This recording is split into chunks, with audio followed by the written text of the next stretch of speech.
All right, guys, welcome back to the Higher Man podcast. Thank you for joining us. It is currently 54 past 3 on Friday, the 17th of February. Back again. This is going to be an episode about artificial intelligence. We're going to discuss more so like questions we have about it rather than trying to educate people on it, because we're not very educated ourselves on the specifics of how it works and stuff like that. Thanks for joining us. Check us out on Spotify and please like and subscribe. How are we doing today, Pete? All right? Yeah, I'm good, thanks. How are you? Good, thank you. Yeah, doing pretty well.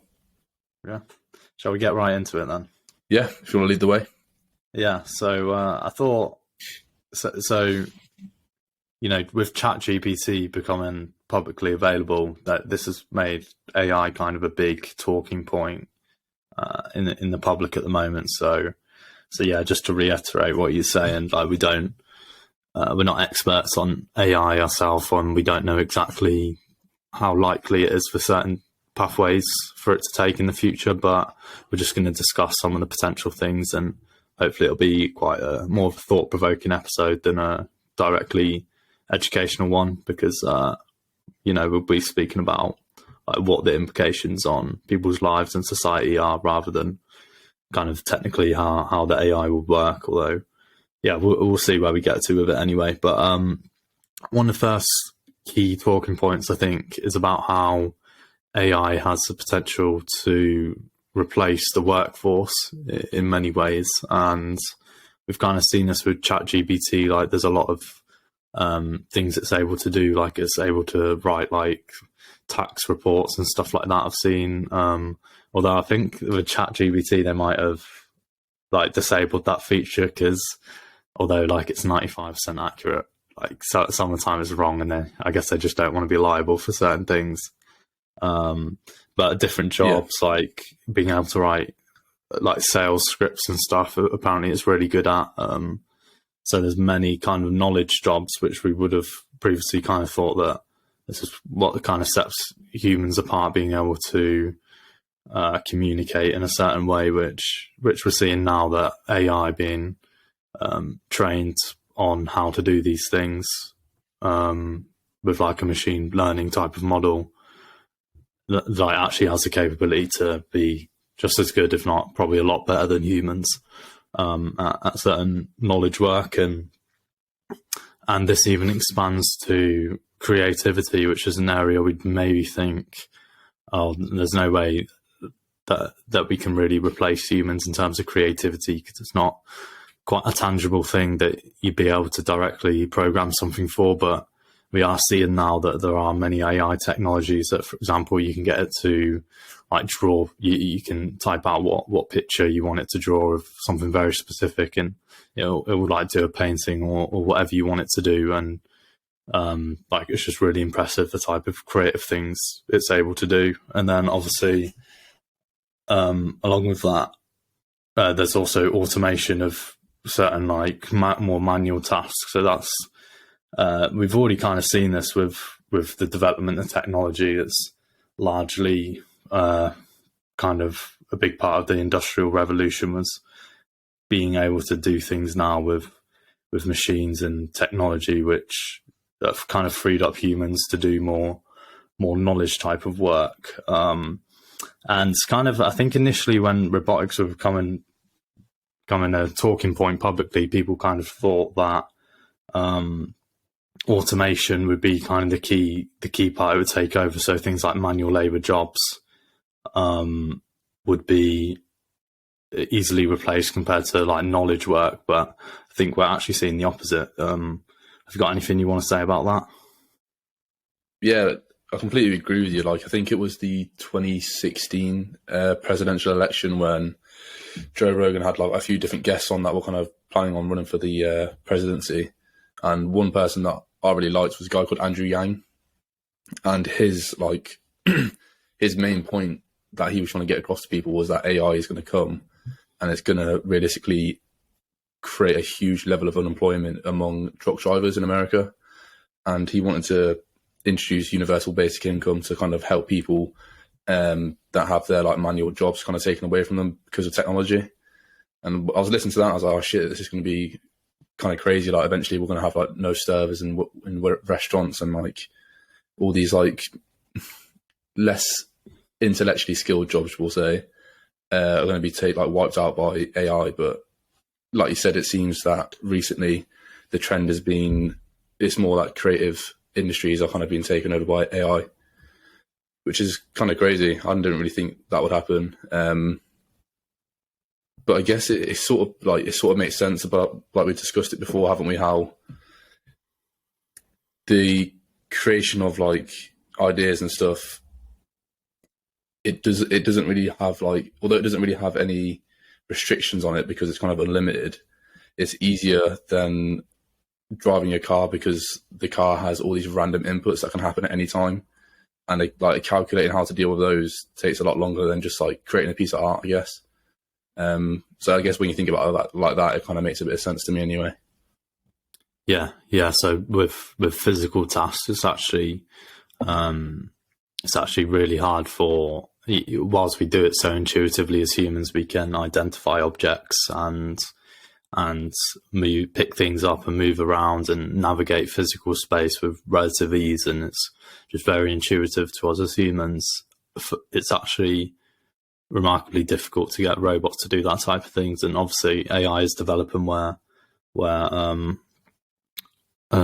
like a robot's vision can start to identify things in the environment a bit more and navigate physical environments, responding to different inputs, but it's a very difficult task, and compared to kind of this just intelligence, kind of separate from the physical environment. Like it seems as if AI is able to achieve tasks in that realm a lot better than the physical space, which many people might not quite have expected initially. So you mentioned universal basic income there, and I think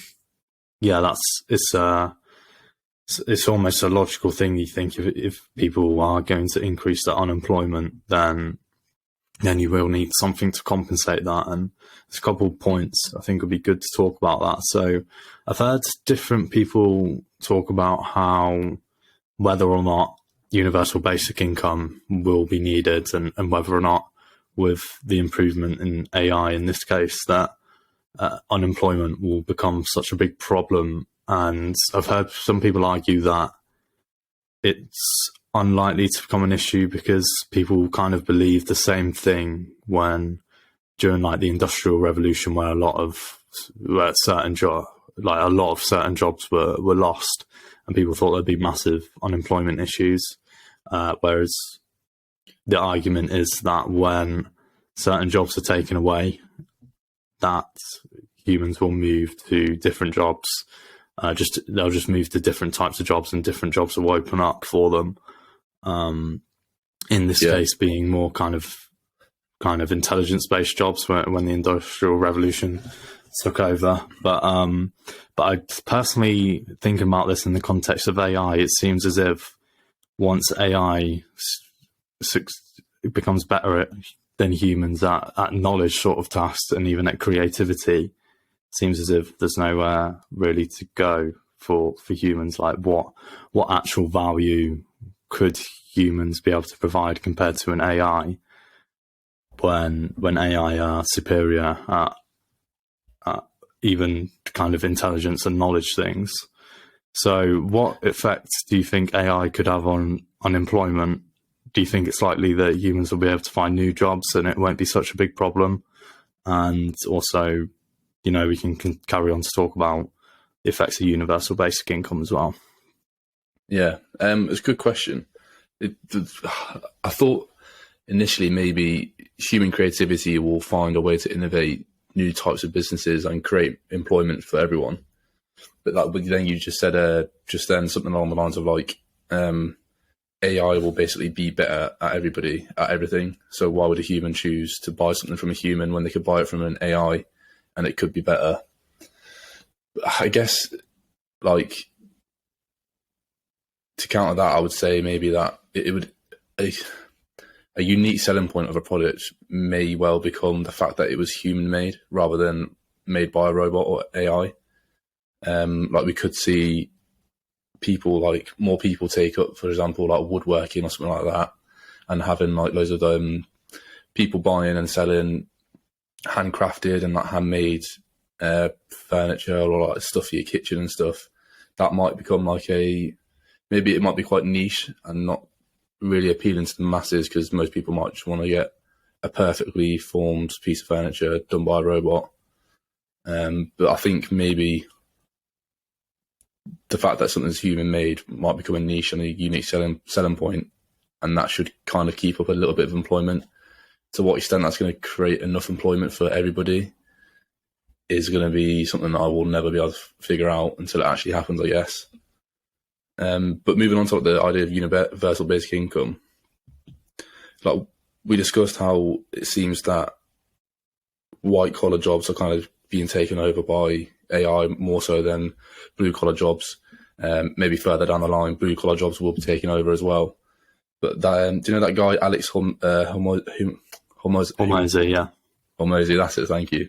I listened to him to discuss it, and he said, like, if AI does take over these creative industries, realistically, it's going to be an AI that is owned by a small number of people. So we could see a huge inequality come from like income, and like only a very small number of people may become trillionaires. And I don't know how the government is going to be able to. I could see how they could justify it, but I don't know how it could work legally. How is the government going to be able to tax the people that own all of the rights and like the production of this AI software, and use that money to give to people on like a monthly check as a universal basic income? I don't know if that's going to be something that can happen, because realistically, we all know like the richest of the rich always get away with avoiding taxes because they employ like the best accountants, and eventually they'll probably be employing an AI software to further like escape paying tax. So I don't know where the money's going to necessarily come from for the government to give everybody this universal basic income. Yeah, there's a lot of points there. So just to go back to kind of the effects on unemployment. So yeah, it's a good point you mentioned that humans might move to kind of more niche things like handcrafting certain products, because we do even see that now where the Industrial Revolution has made it a lot easier to automate a lot of products. Yeah, handmade items are generally much more, obviously much more expensive, but also deemed to be higher quality, because, and that kind of links back to how AI is not currently at the level where it can perform these physical tasks as well as a skilled human can. So that's definitely an area that humans could come in. And you mentioned Alex Hormozy there, and one of the things he was talking about actually was how that humans, that the proper mindset to have is that AI isn't going to replace humans, but it's going to supercharge humans. So whilst before we would have had to spend a lot of time generating productivity and generating value directly from scratch, for example, our time could be more focused on, we could use an AI to generate that initial value, and our time could be more focused on kind of doing quality checks on it and making improvements, and overall like working together with AI is going to be what makes the most possible productivity. And I can definitely see that. And I mean, hypothetically, if AI got so intelligent, it would kind of remove the need for humans to do that. But perhaps that's a lot further outside the scope than simply being able to use AI as a tool to generate content, where a human with more general intelligence compared to an AI would be able to still be able to use it in a way to produce value that an AI can't necessarily on its own. So kind of working with that AI could actually increase the productivity of humans and kind of the human race as a whole. But what you went on to talk about there kind of leads into the power issue of who has access to this AI. So, you know, it's pretty great with ChatGPT. I don't know how long they'll have it public for, but if it is kind of open access publicly to these kind of resources, then that could really give a lot, maybe even create a lot more opportunities for people to do certain things. However, as you mentioned there, if a certain company gets control of the AI systems, and they'll be able to effectively, they don't even need employees anymore because they can get AI to do most of those things. It could create a big, obviously, financial inequality, which creates a power inequality, and it could definitely be really difficult for people to manage. But leading us into kind of the UBI debate, it's like, I wonder if the power is so unequal, then I think it would be in the best interests of the people with the most power to give people who are lower down to give them access to enough to at least live decent lives. Because if 99% of people are dissatisfied, then that leads to revolution, and perhaps with such advanced technology and AI that they'd just be able to destroy everyone. But it's quite a dystopian. When you get that far into it, it kind of turns into quite a dystopian thing. But you never know how realistic these things could become in the near future, maybe sooner than we really realize. Yeah. I don't know. It's interesting. If we kind of get into a bit more of a utopia where even though a really small number of people control all of the wealth in the world, they do the right thing and kind of distribute it in a way where everybody has a minimum standard of living that's to a high quality, we'll have so much free time on our hands. And I don't know if that's a bad thing or a good thing. I remember seeing a fucking TikTok the other day, and it was about this family who kind of live on a farm and they're completely self-sufficient. And it was something like they do 1 hour in the morning and 1 hour in the evening, 5 days a week to be self-sufficient. So they only do 10 hours a week of actual work individually. And that's enough for them to get the bare minimum that's still to a good quality. So they've obviously got all this time throughout the day to kind of just relax, work out, learn a new skill maybe, or something else, or do whatever. And it seemed like they were quite happy, but I don't know how applicable that is to a really large majority of the population. Do you think people will kind of go crazy, or they would kind of use their time wisely if AI opened up all of this free leisure? Yeah, it's a tough question, and we spoke about this kind of thing before with sort of what Nietzsche talks about between the higher man and the herd, how as we've progressed as a society, it has become a lot more possible for people to not really, to kind of live their lives in a comfortable way without too much effort.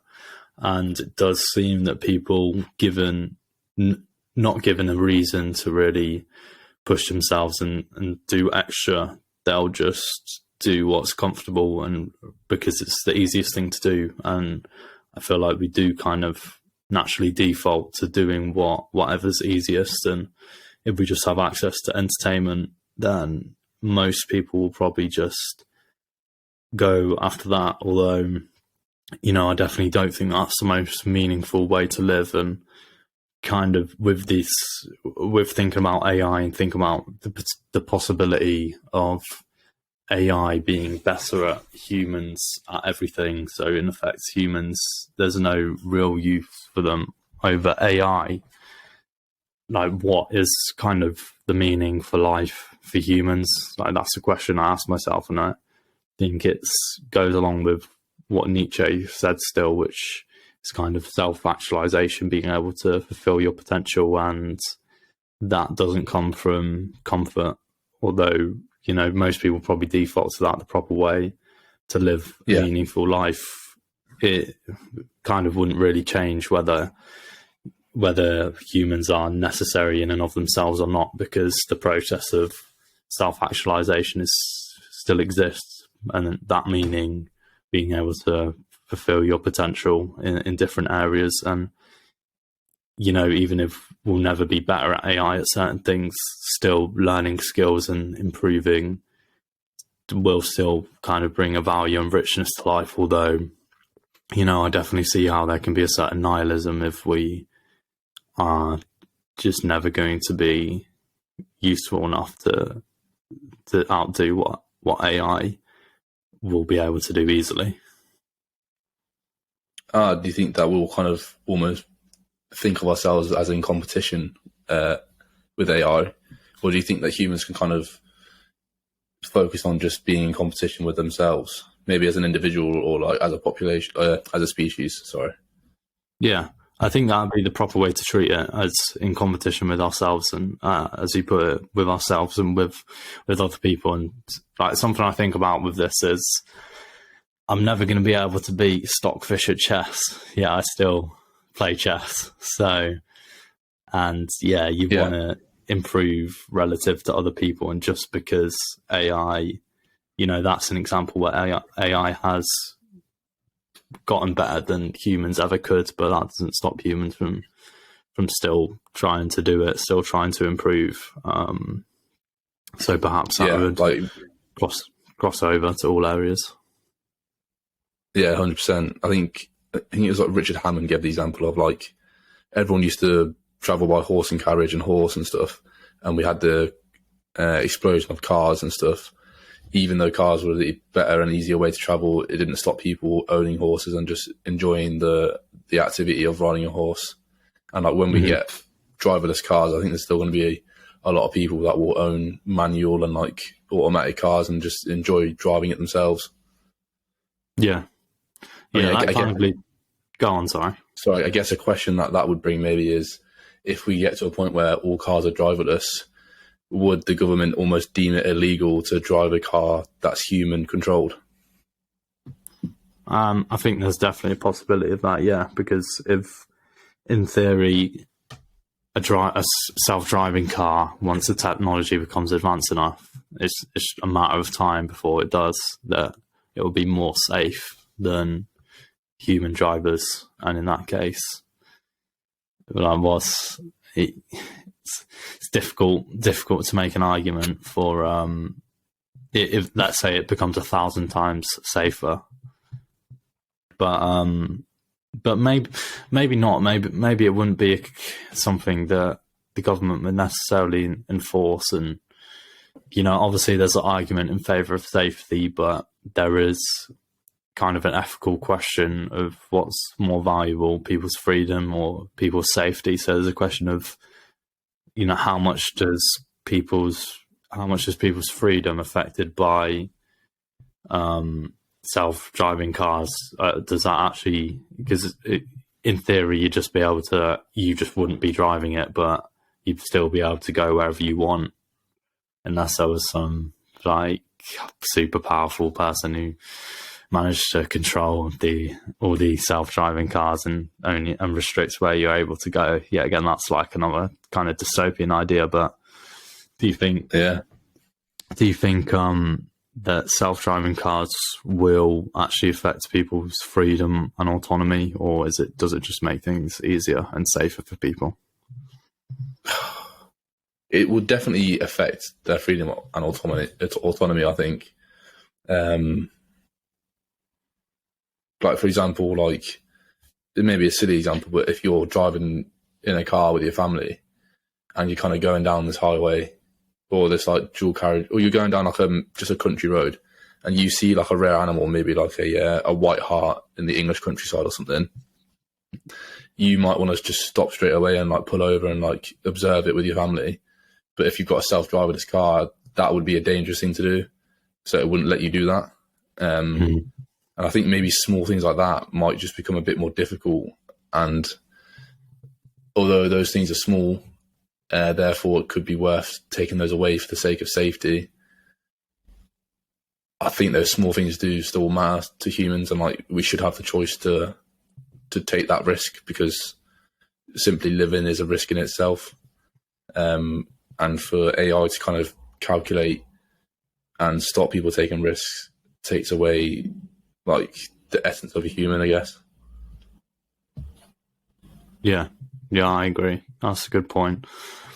Because all self-driving cars now do you can put it on self-driving modes, but ultimately you do always have control over being able to drive it yourself. And Yeah. I guess only time will tell whether that changes in the future. Yeah. One question I saw Sam Harris talk to Lex Fridman about was, like, he said, like, for example, I think in the US there's about 40,000 car accidents or deaths related to highway collisions a year. AI might be able to get that down to 440 or 4 or whatever it is. There'll be a huge magnitude of success with driverless cars, for example. But he says, like, it's going to be inevitable that some car accidents will happen just due to computer error or like weather conditions or whatever. And there's going to be a situation where the AI will have to decide what happens and who's going to get hurt the most. So we could get to a point where AI can identify, for example, a driver or a bystander's like race and ethnicity. Is the AI going to be subject to programming whereby it might try and save one race over another? And like, do you think that could be a problem in the future?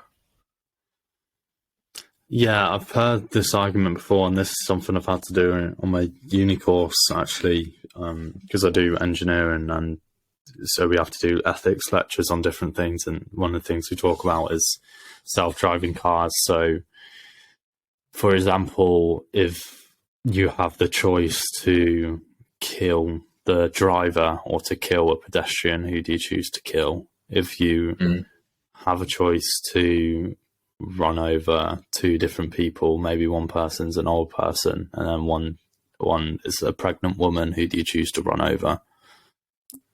Is there ethical decisions that go into these sort of things? If someone's a doctor, would you be less likely to run over that person because hypothetically they're more valuable to society? And these are interesting ethical questions, but to be completely honest, I really don't think they'll ever be practically relevant, because the AI vehicle should always if it's going to crash, I feel like if it's going to crash, it must, like, things would have gone wrong enough where it's not going to have time to make a decision about that, because all the programming should be directly orientated to reducing the likelihood of crashing and doing everything in its power to avoid the crash. I really think it's unlikely there'd be a situation where it has to evaluate which person it would rather kill. And even if it does come to that sort of situation, I think it would be more relevant to choose, rather than basing it on like evaluating what the person is and saying, I'm not going to run over this pregnant lady, I'd rather run over these two old people than this pregnant lady. Or how many old people would it have to be for me to choose to run over the pregnant lady versus the old people? Like, questions like this, the ethical questions like that are very, obviously for ethical questions, you do have to make oversimplified assumptions in order for them to actually work, because you could always, you can't really have that conversation unless you make those assumptions. But I think realistically in practice, the car should always aim to do the least possible harm. So, for example, there's a question if it has a choice to kill the driver or to kill a pedestrian, what should it choose? And I don't think there's ever a situation where it's absolutely guaranteed to kill both of them. For example, so the situation is, I either have the choice to drive the car into the wall or to run over a pedestrian, then it should probably drive the car into a wall, because the car has crash protection. Yeah, so the person driving is more likely to survive than the pedestrian who it hits. Whereas if the question is, does the car have a choice to drop off a cliff versus to hit a pedestrian, then maybe it should hit the pedestrian, because the pedestrian might survive the impact, whereas if a car goes off a cliff, then probably not. So I feel like it won't make decisions based on the person. It will based on a specific individual. It will probably more make decisions based on lowering the likelihood of maximally reducing the likelihood of damage to the largest number of people. But I guess that does come, like, if there's a big group of people crossing a road, I almost do feel that practically it will not be a problem, though, because the car will just do whatever it can to avoid the accident. And if it's so far beyond the point of saving the accident, then it will also, by definition, be beyond the point of being able to choose who the accident affects. So yeah, it's kind of a complicated question, but I kind of definitely don't see it. I don't really see it personally coming down to like an ethical decision. I see it more just the car does everything it can to not crash, and if it is going to crash, it'll be kind of beyond the point of no returns. So I don't think it'll be entirely relevant. Yeah, I think even if something like this does happen, I think most people, if they kind of took a step back, would accept it. When you think about it, let's say AI still can't get crashes down to zero and deaths down to zero, but there's only 1,000 a year in the US or globally. That's a lot fucking better than 40,000 deaths. And even if we have to like just chin up and say it's shit that person died or whatever, or this person shouldn't have died because they were so young or whatever, it's a lot better to have 1,000 people die than 40,000 people, in my mind anyway. So I guess that it would be acceptable even if the AI did get it wrong at times. Yeah. No, I'd say that's right. And yeah. I was just gonna say, like, I don't think it will come down to, because you think about when a human crashes, I feel like it must be so rare that anytime there's a human crash, that they are in a situation where they decide between crashing into a person or whatever, that, like, if they're about to run over a person, then they'll do what they can to avoid them, and maybe they swerve off the road and crash. But it's not as if I don't know, maybe the car will have to make some ethical decisions, but I feel like it should just do whatever it can to avoid an accident. And then, like you said, if it reduces the rate of accidents so much, then, you know, doesn't seem like it'd be such, it seems like it would be an obvious decision to maybe even enforce that self-driving, that people aren't allowed to drive their own cars on the road because it's too dangerous. Yeah, I agree, to be fair.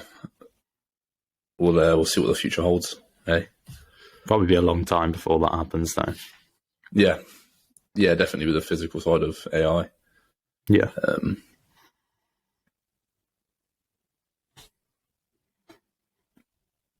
Do you want to move on to the next point, or? Yeah, sure. So let's have a look. So another point is about how with we see now a lot of AI's ability to imitate people's voices and to even produce videos with people's faces talking, and it looks really realistic, but it's literally just AI doing it, which creates a problem of videos being able to be faked, and like people's voices. You could fake a phone call that someone had, which sounds absolutely identical to them, even though it never existed. Do you think this is going to be a big problem, perhaps in terms of like criminal justice, maybe for people, for evidence being faked? And do you think there's any other situations where this could create problems? Yeah, I think it would depend on. So this is kind of like the problem of deep fake for this specific example. I think it would depend on how like governments classify deep fakes. Like, is it going to be open access to the whole population, or is it going to be something akin to like nuclear level grade plutonium, where it's very highly restricted and well governed to a point where only the government can control it because they do it safely? I think it would depend on that, but there is going to be a high chance that it's going to be just open access to everybody, I think. and everyone's going to have the ability. I think everyone's going to have the ability to create deep fakes. And it's going to, it's a really good point, actually. It's really going to change the justice system and how evidence is kind of measured and stuff. But saying that, I feel like with this advancement in technology, we'll also get the advancement in technology that can determine if a piece of evidence is AI generated or is it simply a capture of a moment in time, like a camera or a video or security footage. I think we'll get to a point where we can determine that using AI as well. So it should be able to sort its own problem out. Yeah, that makes a lot of sense, actually. It seems as if there'd probably be an AI technology which would be able to detect whether it originally came from a camera or whether it was artificially created. You'd think if there was AI advanced enough to produce such realistic images, then there'd also be AI advanced enough to detect whether they're real or not. But once again, who knows? I guess only time will tell with a lot of these things we're talking about. Yeah, I think though one problem that I've just thought of is, although in the justice system it might be a little bit of a problem for a small amount of time, and then AI eventually sorts out being able to determine what is and what isn't real. There's still the question of how it affects society, because so many people just see like things online that's just completely false and they believe it straight away. And especially young people, well, maybe and old, but I think especially young people, they're a bit more naive. If someone sees a video, they're going to believe it straight away, especially if it looks real. They're not going to want to investigate and use another software to determine if this is AI generated or if it is a true, authentic piece of information. And I think that's going to cause there's going to be a lot of problems that are caused by public figures getting like generated saying this and saying that, and it could create just a lot of fucking conflict between people. I don't know how that would be solved. Yeah, because we spoke about the criminal justice issue, which is one thing, but ultimately, if you have sufficient AI to detect whether something's real or not, that wouldn't be such a big issue. But with the internet and things going viral, like once something's out there, whether you prove it's real or not, it still can have a big effect. However, that's got me thinking, to what extent are we talk about the future of AI being able to influence us, yet it seems as if we're already so strongly influenced by AI and technology in terms of, for example, the amount of time the average person spends on their phone. We're so influenced by the algorithms that when we talk about problems of certain people having power, being able to use the AI how they want to, that potentially already exists in technology with people with social media and other technology being able to control people's attention exactly how it wants to show people things that they want to. And perhaps there's already a level of control and power which we're almost blind to in a way, because it's not necessarily obvious how much control these things have over us. Maybe if you take a step back, it is because the amount of time people spend on these things. But it is quite scary that these social media companies can just show you whatever content they want. And how big an effect do you think that can have on people's ability to push narratives and to use power? And is a lot of the issues we're talking about with AI somewhat already here with technology, such as the algorithms of social media companies? Yeah, I think the problems are already here. AI seems to have the ability to optimize any task it's given, and if the programmer or the person that owns the software uses that for malicious intent, for example, like hooking kids on a viral app, AI is going to do the best job it can because it doesn't necessarily understand that it's doing the wrong thing. But I guess that's based on AI as it is today. Like that's a very it's a artificial narrow intelligence, whereas in the future we probably will get artificial general intelligence, and it could eventually create its own ethics, which is something that would be amazing to see. I don't know if it could happen though, but maybe we'll get to a point where AI decides that this activity is wrong and I won't do it, even if my programmer tells me to. I don't know, but a robot kind of just does what a robot's told to do, I guess. Yeah, I don't know. That's a tough question to really answer for me, I think. I don't know how it's going to play out.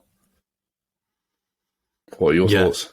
There is kind of a separate thing between like a lot of things we've been talking about is I can't remember the exact term for it, but just more specific intelligence. So you ask an AI to do something that will do it for you, but you kind of brought up there what if general intelligence comes along, and at that point it's almost as if the reins are free and the AI will do as it will, and we will no longer have control over it. And that there's a lot of questions to do with general intelligence, a lot of directions we can go with this.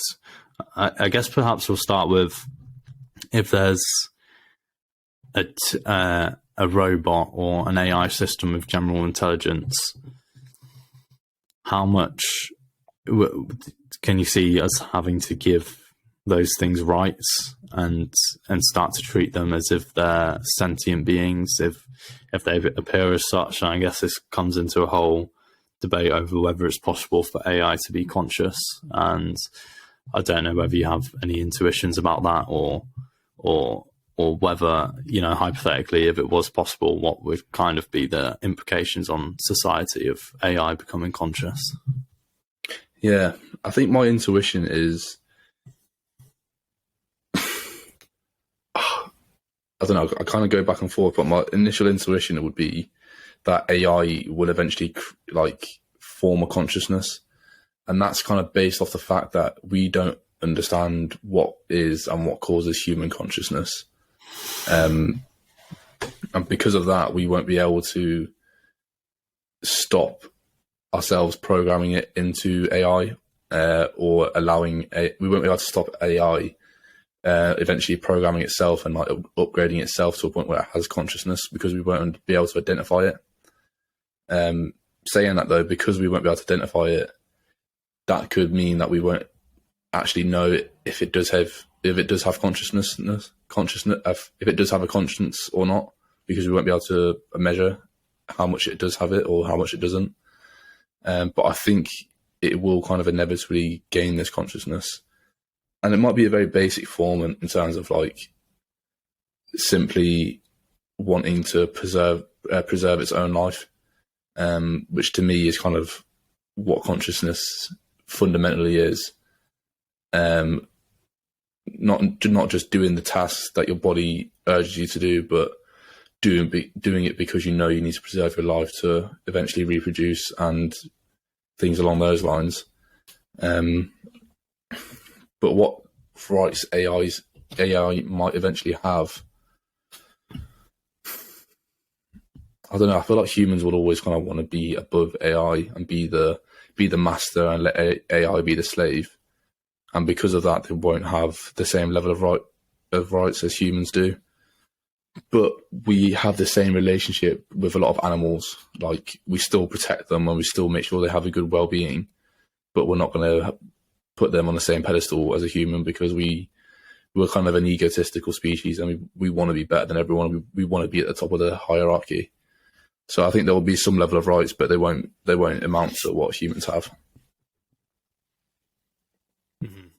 Well, it could be argued that so you gave the example of comparing humans to animals and how humans don't necessarily grant animals, well, we don't grant animals the same rights that human has.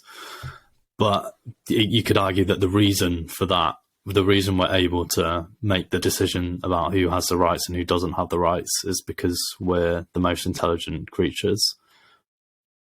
If there's a AI which is more intelligent, is it not likely that it'd probably be AI the one making the decisions, calling the shots at a certain point?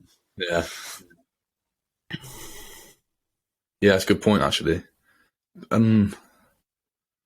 was going to say the intelligence might not necessarily matter because it's where the power lies. Where the power lies is where the decision is made. But if AI is exponentially more intelligent than a human, it will inevitably hold the power, I think, especially if it's like general intelligence. It won't be subject to human commands and stuff. So it will probably end up having the decision of who gets what rights. Although maybe AI might view itself as not a sentient being, and it might think, I don't necessarily deserve rights because I don't have emotions. Like, okay, so does consciousness mean you have to have emotions, or is it kind of just a self-awareness of your own life and like your own vulnerability to the natural world? Do you need to be able to feel? Yeah, I describe consciousness as having awareness that you exist. And the difficult thing is, as you said, we don't know what causes consciousness in humans. And in theory, like practically, we don't, you could even argue if there are some people that would argue you don't even know that you have your own consciousness, and that's getting into kind of a very philosophical debate. However, I think, I believe on a practical level, you can simply, your awareness of your own consciousness is proof in and of itself that your consciousness exists. Doesn't necessarily mean that it's an accurate representation of reality, but I do think simply the awareness that you have consciousness, that is what consciousness is. So by definition, it kind of proves that consciousness exists, and we're able to extrapolate that to other humans and think other humans probably have consciousness because, we, from our knowledge, we were all conceived in the same way and we come from the same thing and we're the same being. So we can assume that other humans experience the same thing as us. But with an AI, it becomes difficult because even if you could program an AI to show the exact same emotions that might lead you to believe a person is conscious, just because it's programmed to do that doesn't necessarily mean that there's any awareness, at any point there. We don't know where that awareness comes from.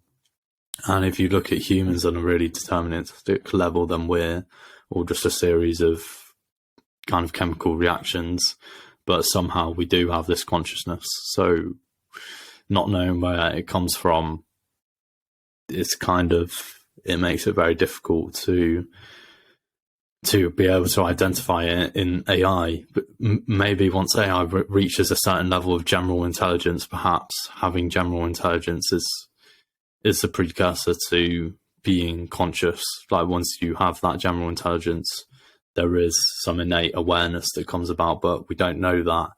And the thing is, an AI could perfectly resemble and perfectly convince us that it is conscious, whether it is or not.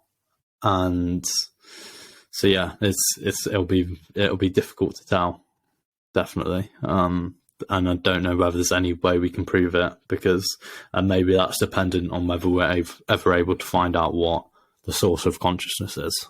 But it's not a material thing, so it's extremely, maybe, I'm not sure we will ever do that. Yeah, it's difficult to ask. That's a good point, though. AI could get to a point where it shows us that it is conscious, even if it isn't.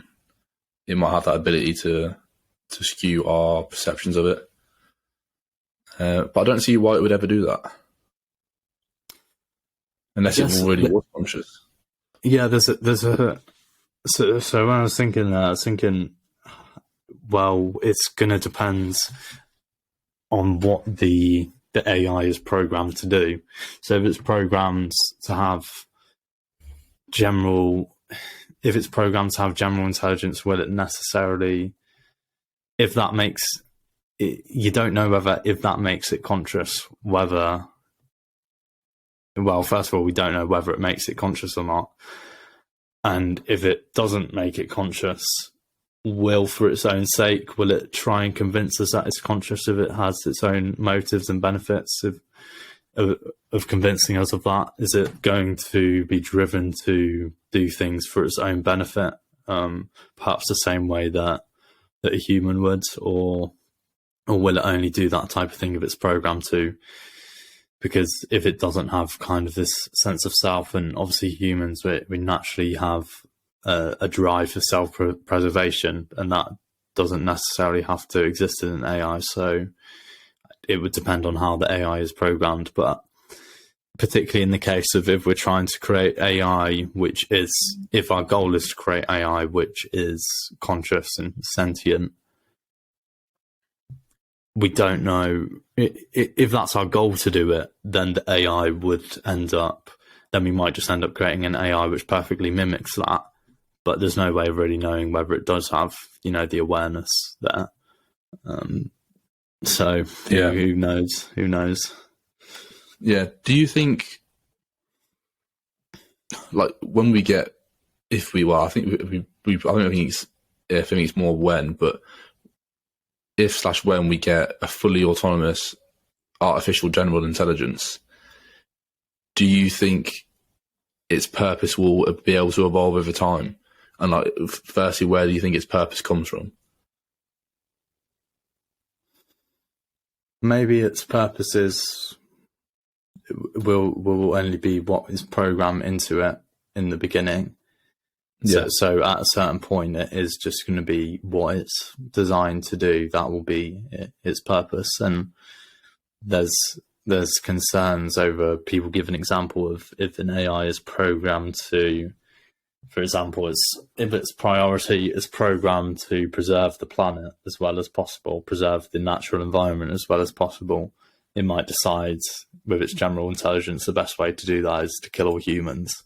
And that's quite an extreme example, but kind of demonstrates the point that if you program an AI to do an AI with general intelligence to do something, then you don't know what methods it will take to do that. But it's interesting to think about the question whether an AI's values and goals is something that will ultimately have to be programmed into it at the beginning, or whether once something has general intelligence or consciousness, whether it will come up with its own values in its own way. Yeah, and then can those change over time, do you think? Could an AI that has general intelligence, like, can it mature over time like a human does, and will its values change just through its own actions? Well, it seems like the point we get to where the reins are free is when AI is able to develop its own self, and so that. But there's a separate question whether that will affect its values. So if an AI in the beginning is programmed to do a certain thing, and will it just rigorously make improvements to itself in order to optimize it for that thing and adapt over time only to serve that goal as the external circumstances change? Or once AI exists, or general intelligence exists, will it be able to come up? Maybe it has this starting point of the way it's programmed, but will it be able to evolve to believe different things based on inputs from the external environment? Or will it, if it's somehow conscious in a way, will it be able to come up with its own ideas and its own values and priorities? Maybe it will. Yeah. I mean, talking about intelligence and stuff, like, I saw Sam Harris describe intelligence. He said it's just a matter of information processing. And I sort of agree with that. And it seems inevitable that artificial intelligence will become like the smartest thing we've ever seen in our lifetimes. Saying that though, like, one thing I don't know if it necessarily will have innately, maybe it could be programmed, I'm not too sure, is like kind of something along the lines of like intuition. Like, it seems that like animals, and I think humans included, maybe not to the extent that animals have it, but humans as well, like, we have this sixth sense. Like, whenever there's like a fucking natural disaster, animals are always aware of it before it gets to the perceptions of humans. And I don't know if AI will be able to have that skill like innately in it. And I don't know if it's even programmable. Like, do you think something like that is something an AI has the capacity for, or would have the capacity for? It's a good question, and I guess it depends what you believe in terms of whether anything supernatural is possible, because you talk about there how like an animal will react when there's some sort of natural disaster. It'll know before it's happening. It depends if you believe that's because that animal maybe has a superior sense of hearing, or maybe it has certain neurons which can sense different aspects what we're not necessarily able to sense, so that's why it's able to tell, or whether there is some sort kind of supernatural element to being where, for example, perhaps human consciousness does have an element which is not definable within the physical realm which we can perceive. And we obviously don't know, and it seems from everything we can measure and tangibly see that kind of the rational, scientific, reductionist way of viewing things will eventually be able to account for all occurrences. But I don't think at this point, me personally, and I guess it is just my personal thing, but I'm not necessarily willing to concede that we understand exactly how reality works on a deep enough level to rule out the possibilities of things happening kind of outside of the physical realm. Just because we're unable to perceive it or understand it through science doesn't necessarily mean that it doesn't exist. And people can argue whether that's an irrational viewpoint or not, but yeah, I'm just not necessarily willing to concede that we understand how reality works well enough to maybe be able to reduce it to simple intelligence. And perhaps there is something in biological creatures which is actually, there is a supernatural element to being, something outside of the physical realm. But that's a whole another conversation, and that generally comes down to an individual's beliefs about whether they believe in that sort of thing, whether it's possible for anything non-physical to exist. Yeah, I think it'd be, I don't know if it could even happen, but it'd be crazy if we got to a point where AI was like taking psychedelics or something to kind of really expand its own consciousness and trying to understand what the world is on a more spiritual level. That probably would never happen, I guess. But I don't know. It'd be cool if it did. Yeah, you never know. Maybe there's some way it could connect to a different type of reality closer to the subjective reality we perceive. And like, it probably wouldn't be through psychedelic drugs per se, because the reason we're able to experience things with drugs is because we have like neurons which like are able to pick up the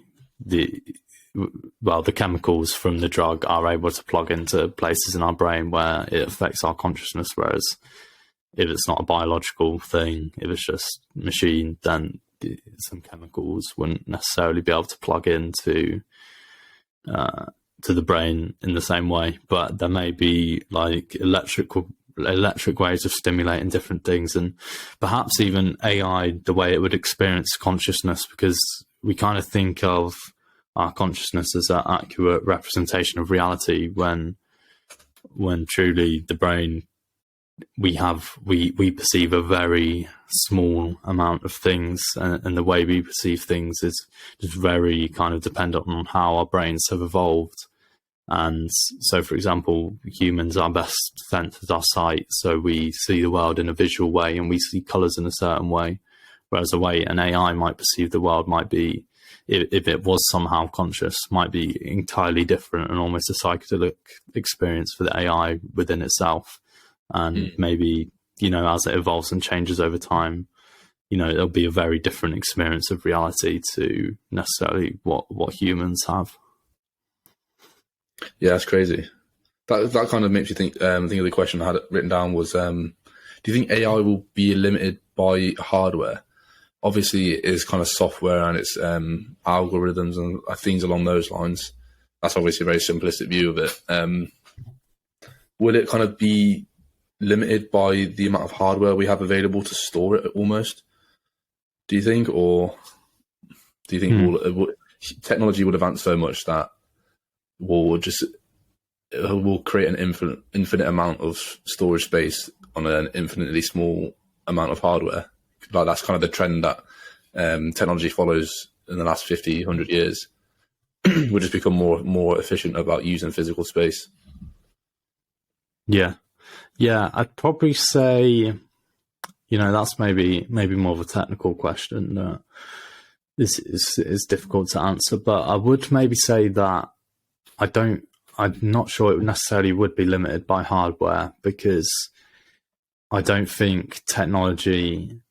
I think technology, like the pure processing power of technology, already far exceeds the pure processing power of a human brain. Yet human brains manage to have general intelligence, whereas we haven't really been able to do that with AI yet, not general intelligence at least, even though the processing power of technology is far more than human. So perhaps at some point it could become a limiting factor, but maybe I wouldn't say I necessarily know how AI works well enough on a technical level to say with any real confidence, but I do think it'll be. I don't think the hardware limitations will necessarily be what's stopping AI from being what limits AI's intelligence or ability to be conscious. Yeah, maybe. I think there's a chance it could limit it, but like you said, the limit that it reaches will be so far exceeding the limits of human intelligence that it would almost seem infinitely smarter and things like that. Yeah, it's an interesting thought actually, because in terms of AI, like there's a part of AI, I think deep learning refers to this, where, or it might even just be machine learning, where its AI is trained in a similar way with neural connections to the way that the human brain is trained. So on kind of a macro scale, we can create AI which functions in a similar way to, let's say, human brain does. However, the difference being that although the neural connections on a macro level are the same, there's a whole level underneath that about which we don't know necessarily how it impacts consciousness or intelligence, which is the cell biology on an individual cell level. Like what impacts, like who knows what impact that has on intelligence or our ability to be conscious or perceive things. So whilst AI can mimic the neural connections of the brain, it hasn't yet been able to mimic what's going on in the cell biology and whether that has some higher order consequences. And perhaps that is actually a hardware issue, that you'd need to program the hardware as is the hardware in the human. As a human, the hardware is a certain way with your cells, with your biological cells. Perhaps there is an element of technology which goes deeper than we're necessarily able to do on the more kind of neural scale of structuring the AI the same as a brain. It might not encompass everything that it is to be a human. Yeah, that's interesting, actually.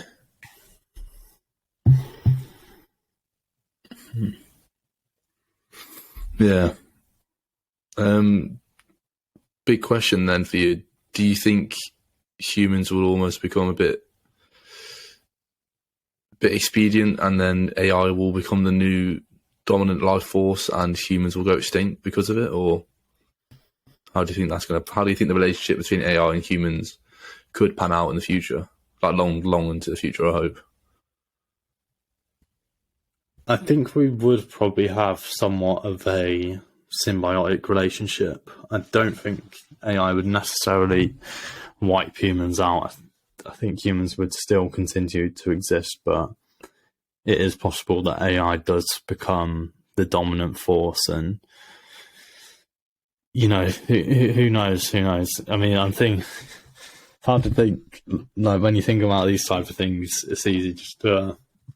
The easiest way to think about it is in terms of like a scientific fiction movie where robots are intelligent and humans are existing alongside robots. So I guess it's really, really an unknown question. But yeah, have you got any thoughts on whether AI will be the dominant force and how humans would interact with that, or whether humans would go extinct because of it? I don't know. I think because it is a form of technology, I think there is a chance that it can be possibly controlled in a way. Like the example that people give of why AI won't be able to harm humans is because the first rule that you program into it is do no harm to humans or something like that. And I think because it is a technology, there is a chance that we could program that into all forms of AI, no matter if it is just like a narrow intelligence or a general intelligence. And because of that, we should be able to control it in a way where it serves us and does its best job to better the lives of the human race. And I hope that's the way it would go. But like you said, there's that analogy that people give of the anthill. If AI is programmed to kind of do the best it can for the sake of the planet and preserving the natural order of the world, it's similar to human and ants. Like we don't have a hatred for ants and we don't go out looking to destroy ants. But if we're going to build a road and there's an anthill, we will destroy that anthill because we need to build this road. And AI could destroy humans because it needs to preserve the planet. Yeah. But I don't know if AI will have the ability to determine if humans are bad for the world or not. Like when you think about trying to model the whole world and its climate and the impact different species have on the world, that is like an infinite amount of variables to it.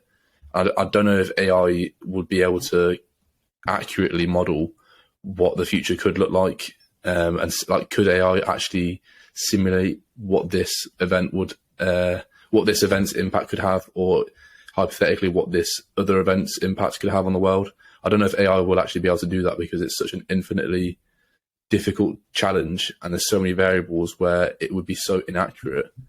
You can't decide, the AI wouldn't be able to decide its actions based on something that's not 100% accurate. And I'd hope that would be the case, and then AI wouldn't want to fucking kill the human race and all that other shit, but we'll see. Yeah, I hope not. But it's hard because for a lot of this discussion, it's logical to assume that AI will kind of just progress into an infinitely intelligent thing and have infinite abilities, whereas in practice there might be a practical limit to that, where it might not be able to have the type of general intelligence to make decisions such as being able to kill the human race for the sake of the greater goods. Like, would it ever have the general intelligence to do that, or is that somewhat of a fantasy, which practically we might run into a limit of AI's ability to act autonomously? Potentially. Maybe not though. Maybe it would have the ability to have that general intelligence and be completely autonomous.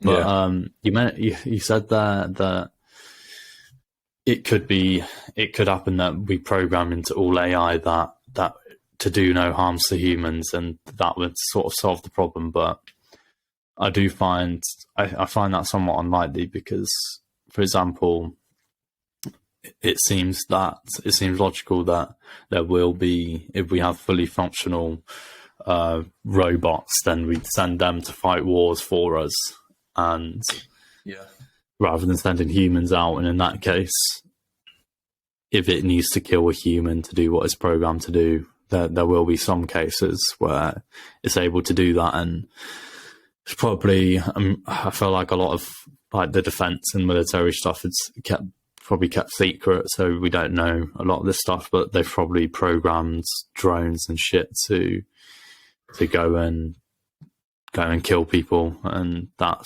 would be AI to some degree. Obviously not general intelligence, but it would have AI programmed into it to go and identify someone and kill them. So you can probably program. Yeah. I mean, it could be general intelligence eventually, I think. You just have to almost program the AI through propaganda that our democracy is the best democracy and the best way of living, and this other country is trying to take us down. Go out and win this war for us by any means and take that country down. And it wouldn't be like the AI is narrowly fixed to this simple task of dropping a bomb. It could become a fucking like Rambo and just fucking go kill a whole battalion using any means it can because it thinks it's right. It thinks it's fighting for the right thing. But maybe if it does have general intelligence, then it'll be intelligent enough to question the motives it was programmed to do. Yeah, that's fair to be fair. But who knows? Who knows really? Going on to a slightly separate point, kind of related to the being conscious and having general intelligence that we've been talking about, but more so on the topic of being able to have social connections with humans. What do you think the role of AI could be in doing that and having social connections with humans? Because in just imagining the possibilities of AI, theoretically, it would be able to be a better, if you have an AI and it's programmed to be the best friend possible to you, it seems as if it would be able to achieve that task because it could be trained through lifetimes of experience that humans never could be about what it is to be the best friend possible to someone. So you could have a robot that is a better friend to you than a human could ever be. Do you think that's likely to happen? Do you have any intuitions of whether you think that's likely? And hypothetically, if there was AI that could connect with humans in that way, do you think there would still be some fundamental resistance from humans in a way which would never allow humans to connect with a robot as deeply as we are able to with another human? Yeah. I think initially it would be a case where it's a program on a computer that you befriend. If you were to befriend it, I don't think we'd have on a mass scale autonomous robots that look and sound like humans and have a human touch to them and become people's friends because they pay for it or for other reasons. So I think it would initially start as maybe just talking to your computer almost. And I think that would still bring a lot of people comfort because there's a lot of people in the world that are just like in the deepest sense lonely, like they don't have anybody that they talk to. They just go to work or do whatever, and then they're all by themselves for the most of the time they spend outside of work or something. And because of that, there will be this like deep urge to have something to connect with. And because there's such a deep urge for it, I think humans may lower the standards by which they're willing. They'll lower the standards of the thing they're trying to connect to. Like it won't be, I need to connect to a person. It'll be, I need to connect to something that just fills this urge. And in my opinion, the AI is below par compared to a human, but that won't matter for a lot of people if there is such a deep urge for it. Mm-hmm. Would you agree or disagree? That makes sense to me. Yeah. I think it's possible that, especially for people who are lonely, that given not access to good human connection, that it seems logical that they take the next best thing. Yeah, it's a good point. I was kind of thinking more more along the lines of, do you think, I guess the question is, if we do have the choice between a human connection and a connection with a robot, so maybe let's remove the loneliness issue, although we can come back to that. Yeah. If someone has a choice between connecting with a human and a robot, hypothetically, the robot would be better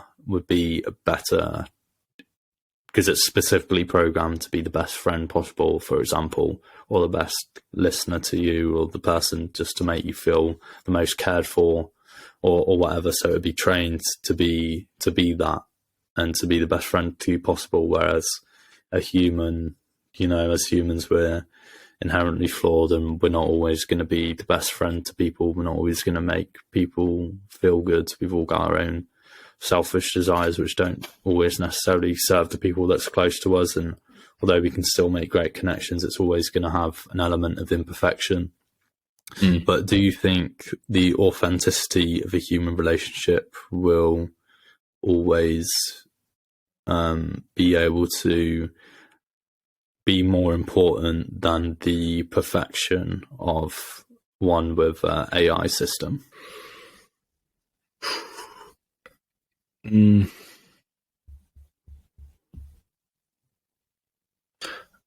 think the authenticity will take precedent over the perfection, because although that AI will perfect in being the AI will perfect being the best friend it can to you. In being the best friend it can to you, it will inevitably upset you and disagree with you at times, much like a human should. Mm-hmm. And because of that, it's not going to be something that just serves you in any way you want, because it's going to do what's best for you. And sometimes what you want is different from what you need. There's going to be there's going to be like a little bit of discontent with the AI. And I think it's going to be easier for humans to accept that discontent, because we know humans are flawed. So it's easier to accept it if it comes from a human rather than a AI. And because of that, I think the authenticity will be more important than being the perfect friend. Yeah, I have the same intuition on that as well. I think that authenticity will be ultimately the more important factor. And I think it will just be, there will just always be a barrier if you're interacting with something that isn't real compared to something, do it doesn't have consciousness? Well, you don't really, but it's not the same. It probably doesn't have consciousness in the same way that you do, whereas interacting with another human that it does. And I guess there's a whole different discussion about whether if robots develop to the point where it's indistinguishable from a human, whether it'd make that difference. But I think when you're interacting with a human and there's a consciousness behind their eyes, as much as you could ever know, more so than you could know that for a robot, then there will always be an ability to connect on probably a deeper level. Although perhaps a robot trained to connect with us would be actually more effective, and we wouldn't be able to. Yeah. If it was programmed to interact with us. It's kind of, have you seen the movie Ex Machina? Yeah, I was just thinking that actually, yeah. Yeah. Great movie to watch if you're interested in it, AI. Yeah, it definitely kind of brings up a lot of the points that we spoke about today, but in that movie, spoiler alert, robot is able to connect with the human to the point where he trusts it, and he basically falls in love with it more to the point where he's more loyal to it than he is to the human who introduced him to the robot, and he ultimately ends up like setting the robot free and the robot ends up killing them both and escaping. Yeah. So yeah, that's an example where the AI was so effectively trained to connect with this human, but ultimately, whether it's conscious or not, we don't know, but it did ultimately just do that as a manipulation because it was programmed to have the ability to do that. But yeah, I would like to think there's something about human connection that is not necessarily replaceable by robots. However, back to the point you were talking about with loneliness, how it can connect with people. I actually think that could be a tremendously positive thing for people if you could have an AI who's like a therapist and who listens to you and gives you good guidance and helps you work through your problems. I do actually think that could be a massively positive thing, and it could bring more connection and more happiness to the world, even if in some sense it isn't entirely authentic and real. It could actually be a way that AI improves people's quality of life and well-being throughout their life, to have that social connection, even if it is with a robot, if it's intelligent enough to communicate on a level which is meaningful, which perhaps if that connection is meaningful, it's almost besides the point that the robot is or is not conscious. It can still be meaningful. Yeah, that's a great way of looking at it, actually. And I think like you said, the AI, we'd hope, would offer some guidance on the individual's kind of like personal issues. Part of that guidance might be like mentoring the person on how to make social connections with other humans. And it might kind of just be like it's almost like, what's the analogy? It's almost just like a stepping stone to regaining that social connection with the real world. And I don't think, maybe the way I was thinking about it was more so that could the AI trap the human in its own world, and like the human would go to work and then just come back and only connect to the AI, and it could be stuck in that cycle. But that was kind of more of a pessimistic view, I think. But I like your optimistic view. Yeah. I mean, you think of, we've spoke on the assumption a lot here that the AI would have kind of, if it did become intelligent enough, it would have the capability to do anything, and perhaps everyone could have their own personal AI, which is simply programmed to help them as much as possible. So that seems like it probably would be a good thing, although you never know. You never know the effects that a seemingly positive intervention might have. Perhaps, the positive intervention from the robot, like you said, it could draw people away from actually making the effort to make human connections if it's so easy to make a connection with a robot, which is maybe we already see this kind of problem with the internet. Like, people can be entertained so easily that they won't do things which are more meaningful but require more effort. And there's a whole bunch of things which are analogous to that, which already exist, and perhaps that will come to play with humans and social connection. Like, people can get their sexual gratification by watching porn, and that's obviously not a good thing. But what if people were to be able to meet their social means simply by interacting with AI? Is that going to be a good thing, or will it be a cheap substitute for the real thing with humans, and will it actually undermine people's motivation?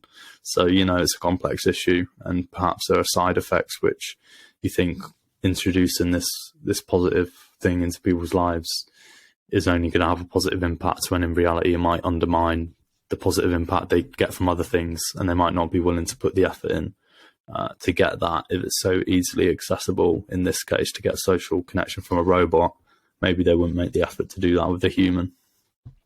Yeah, that'd be interesting to see. The example that I kind of think of in my head is, have you seen Blade Runner 2049? No, I haven't. No, I've seen some like edits of it and stuff. Yeah, I've really enjoyed it. The original Blade Runner I didn't enjoy personally. I thought it was a little bit boring. But like it's a cult classic, and like a lot of people love the original one. It's like their favorite movie. But 2049, the newer one, I thought was quite interesting.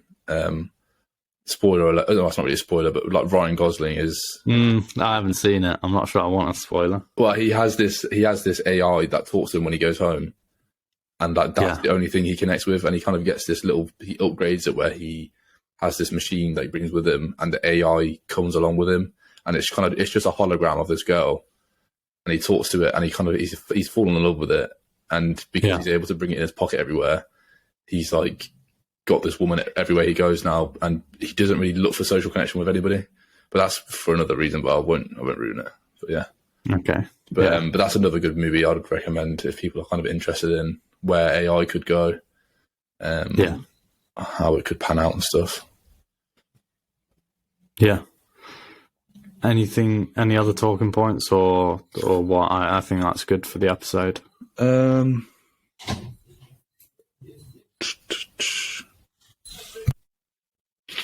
think maybe just one, but it's kind of just a brief one. I heard Sam Harris talk about it, and he said, I think the number he gave was, well, he said, like, obviously computer functions at a much higher rate than biology does.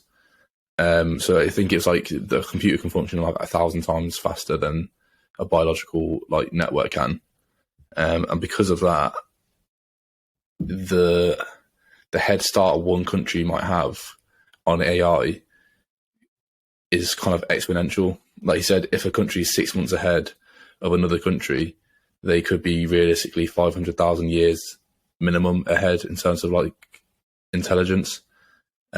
Because of that huge difference, is that going to spark big conflict between different countries and like cause a war or stuff like that? Even like the rumor of a country like China having this breakthrough could cause the US to like impose like restrictions and like invade them or whatever, so they don't become the biggest superpower in the world. Like, do you think there's a risk of that, or do you think humans will? Well, I don't know. I think there is a risk of that personally because humans love conflict. Yeah, I think it is a possibility. This kind of goes into a whole topic of if there's a big conflict in the world today, there's questions over what will happen, because it seems like most big countries do basically have an off switch, aka the nuclear bomb, where effectively they can just flip the board and say, okay, if I'm losing, then we're all going to lose, and just fucking nuke the place, you know? So it kind of brings us into a whole topic of nuclear war in terms of if someone is losing, then they can just decide on destruction. But the question now was, you know, with AI, people could gain big advantage, and will this motivate conflicts between countries? Yeah, but potentially it could, but perhaps it would be more of like a Cold War type of race where you know, there's no outright violence. It's just a race to see who can develop the technology the quickest. And perhaps that could be a conflict between nations, or it could even be a conflict between companies trying to compete for. So yeah, I guess it is possible, but whether it would be fought on a physical level, you know, I think it's possible that it wouldn't be, but maybe it would if a certain place was gaining too much power. And you know, it brings us into a whole another topic, bringing war into it, but we haven't had a major war in a while.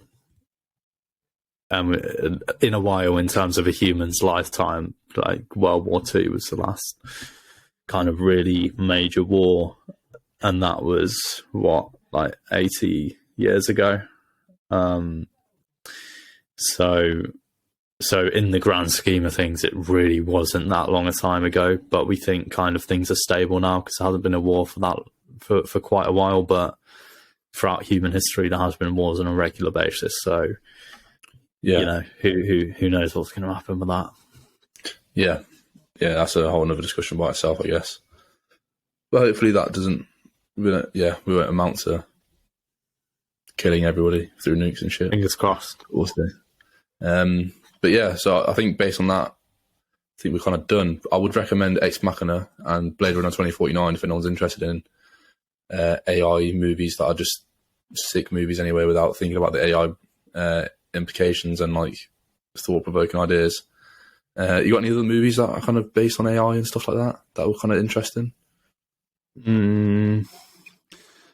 None off the top of my head, to be fair. There obviously are many different ones that people can look into, and I do like those kind of movies in terms of them being quite thought provoking. But yeah, so that's a way you can kind of think about these things from different angles, because obviously those are like creative people who have taken their stance on like a potential future. So yeah, it's interesting.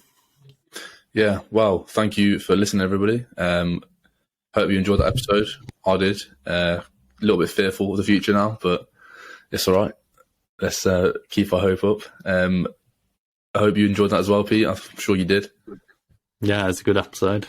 Right, it is 5:25 on Friday the 17th again.